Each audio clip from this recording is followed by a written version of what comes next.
Hello dear student, welcome to our channel the science pharmacist. Science pharmacist या YouTube चॅनलवर तुमचे सर्वांचे स्वागत आहे.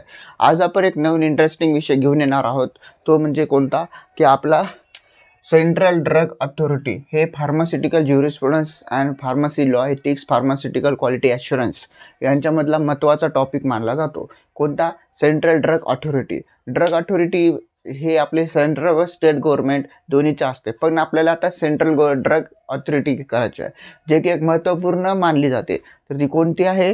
ती म्हणजे आता आपली central drug standard control organisation. हे एक ऑर्गनायझेशन आहे, सेंट्रल ड्रग स्टँडर्ड, जे की आता आपल्या मार्केटमध्ये नवीन ड्रग येतो, नवीन ड्रगची अप्रूव्ड देणं, या गोष्टीची आपण माहिती घेतो. त्यानंतर याच्यामध्ये महत्त्वपूर्ण आहे तर हे जे आहे आपलं central drug standard control organisation, हे आपल्या ड्रग अँड कॉस्मेटिक ॲक्टच्या अंडर येतो.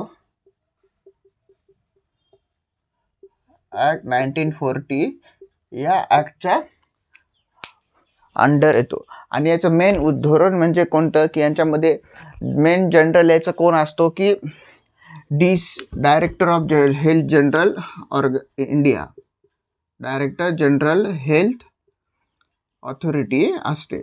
आता याच्यामध्ये एक महत्त्वपूर्ण, याला आपण विसरून जाऊ, पण आता एक महत्त्वाची गोष्ट असते की आता आपल्या भारतामध्ये आपल्या फार्मसी क्षेत्रामध्ये जे अप्रूव्ड होते आपल्या ड्रग्सची, त्यासाठी महत्त्वपूर्ण मानली जाणारी आपली जे कोणती अथॉरिटी आहे ती कोणती अथॉरिटी आहे? Central drug standard control organisation. आता सेंट्रल ड्रग स्टँडर्ड कंट्रोल ऑर्गनायझेशनमध्ये ते कशासाठी येते तर आपल्याला एक महत्त्वाचं म्हणलं तर ministry of health and family welfare, आरोग्य विज्ञान यांच्या मार्गदर्शनाखाली येत असते. त्यानंतर आता मेन गोष्ट म्हणजे कोणती आता आपली की आता या गोष्टीमध्ये आपल्याला काय काय शिकायचं आहे ते म्हणजे आता याचे ऑब्जेक्टिव्ह काय आहेत, फंक्शन काय आहेत, त्यानंतर आपले रिस्पॉन्सिबिलिटी काय आहेत, इत्यादी सगळ्या गोष्टी आपल्याला याच्यात बघायचं आहे. त्यानंतर याचे हेडक्वार्टर कुठे आहेत, झोनल ऑफिस, सब झोनल ऑफिस, कुठे कोणते ऑफिस आहेत, कोणते काय गोष्टी होतात, ते आता आपण पुढं पाहत जाऊ.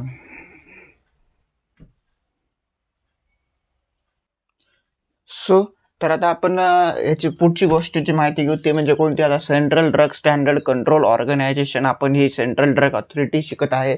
यामध्ये आता आपल्याला मेन म्हणजे काय, याचं हेड ऑफिस जे आहे, हेड ऑफिस कुठे आहे ते म्हणजे न्यू दिल्लीला आहे. न्यू दिल्लीला आपल्या सगळ्यात प्रथम याचे हेड ऑफिस आलेले आहे. त्यानंतर याचे सब झोनल ऑफिस, झोनल ऑफिस, त्यानंतर असे वेगवेगळ्या प्रकारचे ऑफिस आपण पुढे जे बघू जातात. त्यानंतर मी आत्ताच मागे सांगितलं की याच्यात रिस्पॉन्सिबिलिटी बघायचं आहे, त्यानंतर आपल्याला फंक्शन बघायचे आहेत, त्यानंतर याची कामं काय आहेत, अप्रूव्ड ड्रग कसं आहे काय नाही, या सगळ्या गोष्टीची माहिती घ्यायची. त्यानंतर आता ऑब्जेक्टिव्ह काय, फर्स्ट ऑफ ऑल आता कोणती गोष्ट असली तर आता ऑब्जेक्टिव्ह आपल्याला महत्त्वाचं आहे, त्यांचे उद्दिष्ट काय आहे, त्यांना काय असते त्याच्यामध्ये. तर आता अप्रूव्ड ऑफ ड्रग हे जे आहे ते आता आपल्याला फंक्शनमध्ये येते. पण आता आपल्याला काय म्हणायचं आहे की objective of central drug standard control ऑर्गनायझेशनमध्ये आपल्याला याची माहिती घ्यायची आहे, याचे उद्दिष्ट काय आहेत, याचे ऑब्जेक्टिव्ह काय आहेत. आता फर्स्ट ऑफ ऑल काय म्हणले, इम्प्रूव्ह रेग्युलर नॉलेज. आता इम्प्रूव्ह रेग्युलर नॉलेज, आपलं फार्मामध्ये जे नॉलेज असते आपल्याला, ते आपल्याला नॉलेज आपलं इम्प्रूव्ह करण्याचं काम पण हे CDSCO करत असते, इम्प्रूव्ह रेग्युलर नॉलेज. त्यानंतर काय म्हणले, प्रोमोट फार्मा सायन्स. आता फार्मा सायन्स जे एक कन्सेप्ट असते, आपण त्याच्यावर पण एक व्हिडिओ बनणार आहोत की सायन्सचं काय महत्त्व आहे आपल्या फार्मसीमध्ये. फार्मसी सायन्समध्ये, कारण फार्मसी पण एक सायन्स फील्डच आहे, तर त्याचे काय रिलेशन आहे आपण नेक्स्ट लेक्चरमध्ये बघू त्याचं. त्यानंतर आता तिसरा पॉईंट काय म्हणले, provide transparent science based regulatory.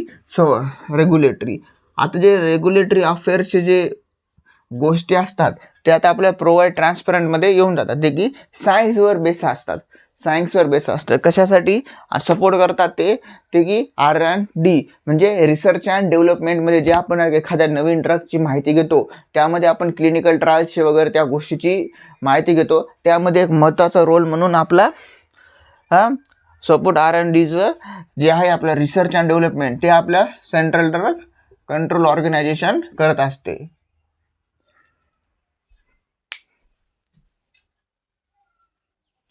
So तर आता आपल्याला फंक्शन ऑफ CDSCO काय आहे ते बघायचं आहे.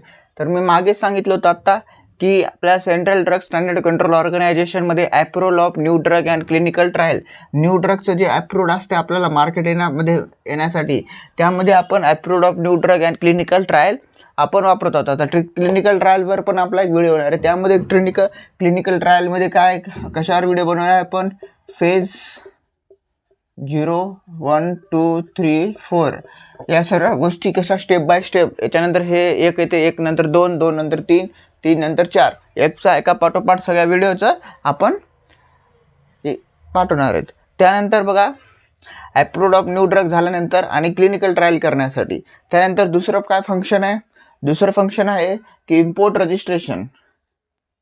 Registration and लायसनिंग. म्हणजे जे रजिस्ट्रेशन ड्रगचं ते रजिस्ट्रेशन बॅच नंबर वगैरे असते, लायसनिंग वगैरे जे असते इम्पोर्ट, त्याचं आपल्याला मेन फंक्शन CDSC मध्ये येऊन जाते.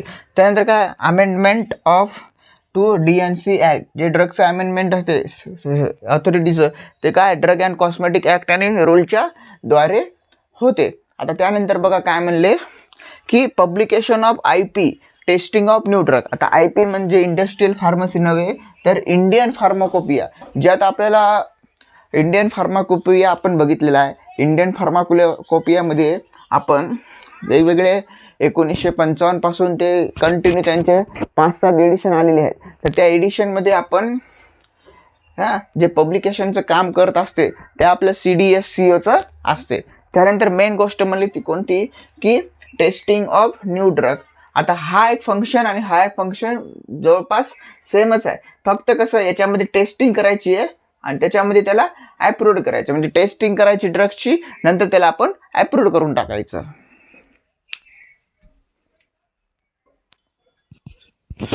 तर आता आपल्याला रिस्पॉन्सिबिलिटी ऑफ CDSCO मध्ये काय बघायचं. आता आपण काय बघितलं, फंक्शन बघितले. फंक्शन नंतर आपण काय बघितलं की पहिले ऑब्जेक्टिव्ह बघितलं, त्यानंतर आपण फंक्शन बघितले, त्यानंतर आपण आता रिस्पॉन्सिबिलिटी बघणार आहोत. यानंतर आपण झोनल ऑफिस वगैरे किती आहेत त्याची माहिती घेणार आहोत. तर बघा इकडं, तर काय म्हणले approved of new drug and clinical trial, जे आता हे आपली रिस्पॉन्सिबिलिटी अँड फंक्शन पहिलं सेमच आहे, approved of new drug and clinical trial. त्यानंतर काय म्हणले banning of drug and cosmetics. आता काय म्हणले जे बॅन झालेले आहेत आपले, तर ते CDSCO पण बॅन करणार, त्यांच्याकडून त्यांना पण कोणत्या प्रकारचे अप्रूव्ड वगैरे देणार नाही. त्यानंतर काय oversight and marketing surveillance through inspector, म्हणजे जे आता जे इन्स्पेक्शन करायचे असतात आपल्याला ओव्हरसाईट अँड मार्केटिंगमध्ये, तर ते आपल्याला इन्स्पेक्शन करावं लागते. आपल्याला सेंट्रल ड्रग स्टँडर्ड कंट्रोल ऑर्गनायझेशनची कमिटी बसलेली असते, ती कमिटी आपल्याला आपलं काम मार्केट सर्व्हिलन्समध्ये इन्स्पेक्टरचं काम करत असते आणि इन्स्पेक्शन देत असते.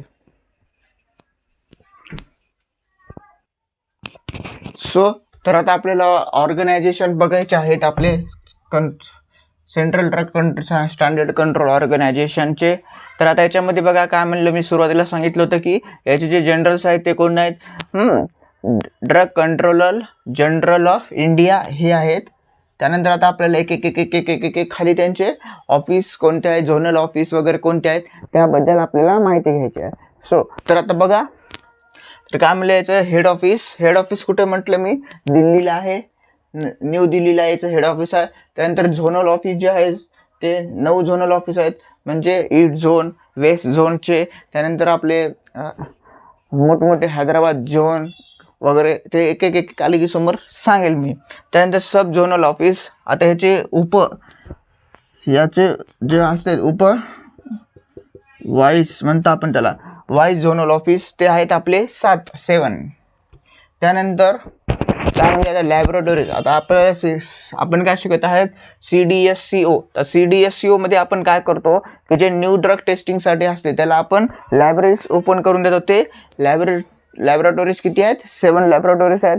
त्यानंतर एअरपोर्ट ऑफिस किती आहेत, 18 एअरपोर्ट ऑफिस आहेत. त्यानंतर मिनी लॅब्स किती आहेत, एक छोट्या लॅब ते 6 आहेत. आता 1 बाय 1 आपण डिस्कशन करणार आहोत की कोणते झोनल 9 ऑफिस आहेत, सब झोनल ऑफिस 7 कोणते आहेत, लॅबोरेटरी 7 कोणते आहेत, एअरपोर्ट ऑफिस 18 कोणते आहेत, मिनी लॅब 6 कोणते आहेत, हे 1 बाय 1 आपण बघू. आता तर आता आपले झोनल ऑफिस कोणते कोणते आहेत आपण सांगितलं की 9 झोनल ऑफिस आहेत. तर आता कोणते कोणते झोन आहेत? नॉर्थ झोनमध्ये गाझियाबाद आहे, ते साऊथ झोनमध्ये येतं. नॉर्थ झोन म्हणजे उत्तरेला आपल्याला काय येते? गाझियाबादमध्ये तो त्यानंतर आपल्याला साऊथ झोन कोणता आहे? तर तो आपला चेन्नईमध्ये आहे, दक्षिण तामिळनाडू. त्यानंतर ईस्ट झोन म्हणजे पूर्व कोलकाता, पश्चिम बंगालमध्ये येते. त्यानंतर वेस्ट झोन पश्चिम 1 आणि हे 2 याचे 2 पार्ट आहेत, एक ते पण दोन्ही मुंबईलाच आहेत. असे झाले 5. आता उरले अजून 3 उरले. तर आता आपण जे झोनल ऑफिस 9 म्हणले होते त्यामध्ये आता आपण जर बघितलं तर आपल्याला साऊथ, त्यानंतर नॉर्थ, ईस्ट, वेस्टचे 2 अशा प्रकारचे 5 आपण बघितले होते. पण या व्यतिरिक्त पण आपल्यामध्ये जे 9 एक्स्ट्रा अजून 9 आहेत टोटल, त्यामध्ये आपल्या 4 असे मेन आहेत जे की मोठमोठ्याला मेट्रो सिटी आहेत. ते म्हणजे कोणती? हैदराबाद झोन एक आहे आपल्यासोबत, त्यानंतर अहमदाबाद, गुजरात, तेलंगणा, बेंगलोर, कर्नाटक आणि बडी हे नवीन झोन आहे, सिलेबसमध्ये इन्क्लूड झालेलं आहे. तर असे 9 झोनल ऑफिस आहेत. त्यानंतर आता आपण सब झोनल ऑफिस कोणते कोणते आहेत त्याची तर आता आपण झोनल ऑफिस बघितले, ते किती आहेत टोटल? 9 zone wise. आता आपण बघणार आहोत सब झोनल ऑफिस जे की 7 आहेत. भारत देशातील मोठमोठ्या मेट्रो सिटीज आपल्याला सब झोनलमध्ये दिसून येतात. असे 7 आपल्याला मोठमोठाले मेट्रो सिटीज आहेत, गाव आहेत. त्यापैकी कोणते? एक आहे वाराणसी, त्याला आपण बनारस पण म्हणतो. त्यानंतर गोवा, जम्मू, इंदोर मध्य प्रदेश, गुवाहाटी, ऋषिकेश आणि विशाखापट्टणम असे 7 मोठे शहरे आपल्याला सब झोनल ऑफिसमध्ये दिसून येतात. तरी ते ह्याची टेस्टिंग येत असते. तर आता लॅबोरेटरीज कुठं आहेत? 7 लॅबोरेटरीज आहेत आपल्या. कुठं आहेत? एक आहे कोलकाता, एक आहे कौशली, एक आहे गुवाहाटी, एक आहे चंदीगड, एक आहे मुंबई आणि चेन्नई, हैदराबाद. इथं आपल्या 7 प्रकारच्या लॅबोरेटरीज होते. इथं approved of new drug, testing of new drug test होऊ शकते आपल्या लॅबोरेटरीची. त्यानंतर आता आपण मेन पॉईंट बघणार आहोत की एअरपोर्ट आणि सी पोर्ट. आता सी पोर्ट म्हणजे काय असते आणि एअरपोर्ट म्हणजे काय असते? एअरपोर्ट म्हणजे विमान थांबण्यासाठी, आणि सी पोर्टमध्ये आपण जहाज थांबत असतो समुद्राच्या किनारे आपल्या, आणि तिथून आपण माल घेतो. त्यानुसार आपण पुढे त्याची ऍक्टिव्हिटी करतो. त्यानंतर आपलं लास्ट आहे मिनी लॅब्स. आता 2 पॉईंट उरलेले आहेत, तर ते आपण सी पोर्ट आणि एअरपोर्ट आपण 18 आहेत ते कोणते आहेत ते. तर आता आपण एअरपोर्ट आणि सी पोर्ट आहेत जे की किती आहेत? 1 आणि 18 आहेत म्हणून सांगितलं होतं. त्यामध्ये आता आपण बोर्डवर 9 लिहिलेत. आता हे 9 सगळे आपले कोणते आहेत? सी पोर्ट आहेत, म्हणजे पाण्यावर जहाजाच्या माध्यमातून येणारे असतात, त्याला आपण म्हणतो. त्यानंतर आता कोणते आहेत बघा? Chennai sea port, Kolkata sea port, Cochin sea port, Mumbai sea port, मुंगो सी पोर्ट कुठं आहे? गोव्याला आहे, गोव्याच्या समुद्रामध्ये. त्यानंतर विशाखापट्टणम सी पोर्ट, त्यानंतर Krishnapatnam sea port, Hazira port and Indore port. हे आता आपले जे आहेत ते कोणते आहेत? आपले पूर्ण सी पोर्ट आहेत. आणि जे ज्याला पोर्ट लावलेलं आहे ते आपल्याला त्याचा मिनी टाईप असू शकतं. आता आपण याच्यानंतर काय करणार आहोत? जे उरलेले आपले आहेत ते एअरपोर्ट कोणते आहेत? आता आपण सी पोर्ट तर बघितले, 1 2 3 4 5 6 आणि 7 आपले आहेत आणि 2 आपले पोर्ट आहेत. त्यानंतर आता आपण बघणार आहोत की एअरपोर्ट कुठला आहे. तर आता आपण सी पोर्ट बघितले. आता आपण एअरपोर्ट कुठले आहेत ते बघूत.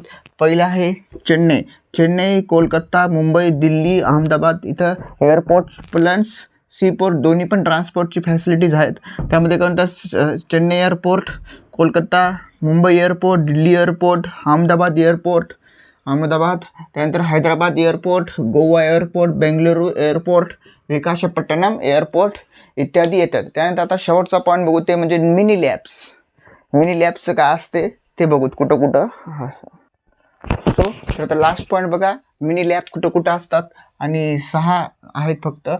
ते म्हणजे मुंबईला एअरपोर्टवर आहे, एअरपोर्टच्या सहाय्याने. एक आहे सी पोर्ट आहे मुंबईलाच. त्यानंतर 3 नंबरचं आहे बँगलोर पोर्टमध्ये आहे. त्यानंतर हैदराबाद पण पोर्टमध्ये आहे, अहमदाबाद पण पोर्टमध्ये आहे, म्हणजे ट्रान्सपोर्टची फॅसिलिटीज आहेत पोर्ट उतरण्याची. त्यानंतर इंदिरा गांधी इंटरनॅशनल एअरपोर्ट दिल्ली इथे आहेत. सो तर आजच्या लेक्चरमध्ये एवढंच. तुम्हाला जर लेक्चर आवडले असल्यास लाईक, शेअर अँड सबस्क्राईब करा. असेच नवीन नवीन लेक्चर फार्मसीचे बघण्यासाठी आपल्या सायन्स फार्मासिस्ट या यूट्यूब चॅनलवरला सबस्क्राईब करा. येणारा नवीन व्हिडिओ असेल आपला तो म्हणजे फार्मसी सायन्स रिलेशन काय असेल, किंवा मग फेजेस ऑफ क्लिनिकल ट्रायल कोणत्या कोणत्या आहेत याबद्दल आपण माहिती घेणार आहोत. Thank you for watching this video.